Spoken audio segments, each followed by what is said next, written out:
So Apple's new MacBook Pro with the M2 chip seems to be slower than the one with the M1 chip, which doesn't really make sense because the M2 chip is faster. Well, specifically the 256GB variant with the 8 gigs of RAM. And the reason seems to be because the old MacBook Pro actually has an SSD of 256GB with 2 chips of NAND flash memory, whereas the new one seems to only have one little package of NAND flash memory. So it's just a little bit slower, and this is also the 8GB version, and 8GB of RAM is not a lot of RAM, so there's a lot of memory swapping that has to be done, you know, writing things from memory onto the SSD, vice versa.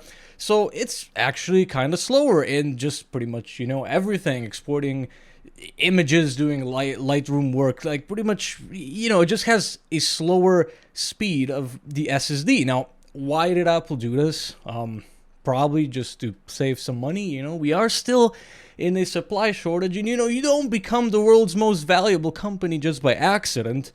But yeah, you know, this really does kind of suck. You know, so you have some benchmarks over here. Now, I assume, I'm pretty sure at least these are sequential numbers. So sequentially, you know, sequential read and writes are especially going to be affected because, you know, I mean, it's basically like you have two 128GB SSDs and you run them in RAID 0 versus just one 256GB, you know.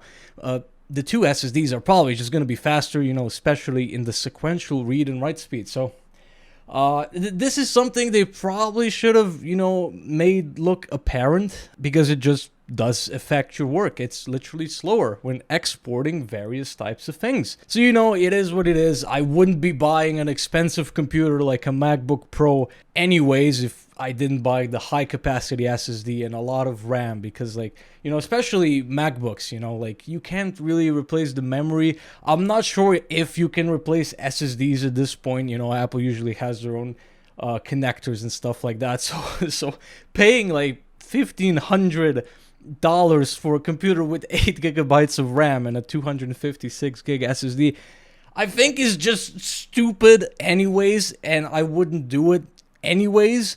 But yeah, you know, if you were planning to get the 256GB version of the new MacBook Pro, maybe don't, because the old one is literally faster in a lot of just real world performances. So yeah, be careful, and hopefully have a nice day.